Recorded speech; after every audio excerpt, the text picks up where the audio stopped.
বিষয় মাহে রমজানে খাদ্যাভ্যাস। মাহে রমজানে ইফতারিতে কি কি ধরনের খাবার খাওয়া উচিত? রমজান মাস আমাদের আসলে ১২ মাসের মধ্যে একটা ব্যতিক্রমধর্মী মাস, বিশেষ করে মুসলমান ধর্ম যারা অবলম্বী যারা আছেন তাদের জন্য। কারণ আমরা দিনের বেলায় পানাহার ব্যতীত থাকি এবং আমাদের ইফতার থেকে সেহরি পর্যন্ত এই সময়টুকু আমরা খাদ্য গ্রহণ করি। তো ইফতারে যেটা সারাদিন আমরা প্রায় রমজানে প্রায় ১৩ থেকে ১৪ ঘন্টা উপোস থাকার পরে ইফতারে আমরা খাওয়াটা শুরু করি। সেই খাওয়ার মধ্যে স্বাস্থ্যগত দিক দিয়ে বিবেচনা করলে পর্যাপ্ত পরিমাণে পানি এবং পানি জাতীয় খাওয়াগুলা খাওয়া উচিত, রসালো খাওয়াগুলো উচিত।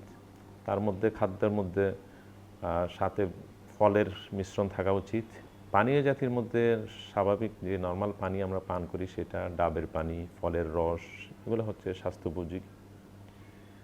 আর কনভেনশনালি যেটা আমরা বাংলাদেশের মানুষজন রমজানে যে সমস্ত ইফতারের খাদ্যগুলো থাকে তার মধ্যে ছোলা বুট, পেঁয়াজি, বেগুনি, হালিম সবগুলা হচ্ছে তৈলাক্ত এবং ভাজা পোড়া ঝালযুক্ত খাওয়া দাওয়া।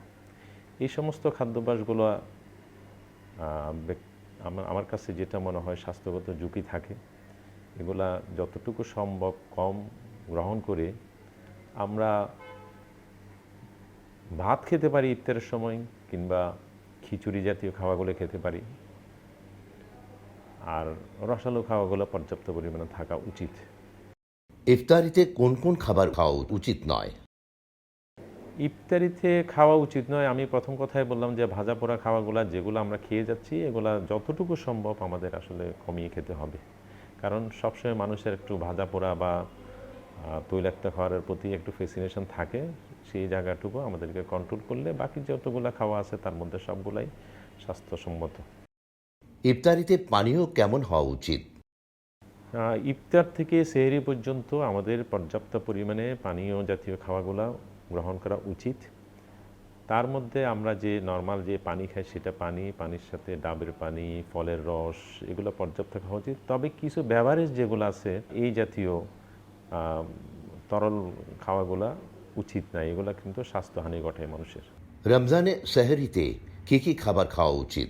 সেহরিতে আমরা যেটা করি সারাদিন যখন আমাদের ১৩-১৪ ঘন্টা আমাদের অনাহারে থাকতে হবে, এই জন্য সেহরিতে আমরা মনে করি যে আমাদের খাওয়া দাওয়াগুলো একটু পরিমাণে বেশি করে নেওয়া উচিত। এখানে আমরা ডাল, মাছ, শাক সবজি পর্যাপ্ত খাওয়া উচিত। সেহরিতে উচিত নয় আসলে এরকম কোনো নাই। আমরা প্রথম কথায় যেটা বলে আসছি, যেটা হচ্ছে বেশি অতিরিক্ত তৈলাক্ত বা চর্বিযুক্ত যে খাবারগুলো আছে সেগুলো একটু অ্যাভয়েড করতে পারলে হলো। নাহলে মাছ, মাংস এগুলা সবগুলো খাওয়া যাবে সেহরিতে। আমাদের ক্যালোরির দরকার আছে ১৩-১৪ ঘন্টা, আমার মনে হয় যে এগুলো পর্যাপ্ত পরিমাণে খাওয়া যাবে। ইফতার ও সেহরির মাঝখানে কি কি খাওয়া উচিত? ইফতার আর সেহরির মাঝখানে যে সময়টুকু আছে এই সময়টুকুতে আমরা মনে করি যে খাওয়ার বিষয়ের চেয়ে এখানে বিষয় যেটা আমরা লাঞ্চ ডিনারে যেটা মনে করি অন্যান্য সময়ে, সেই সময়টাতেও আমরা ইফতারের পরে হালকা রুটি কিংবা ভাত এগুলো খেতে পারি। রোজাদারদের জন্য আপনার পরামর্শ কি?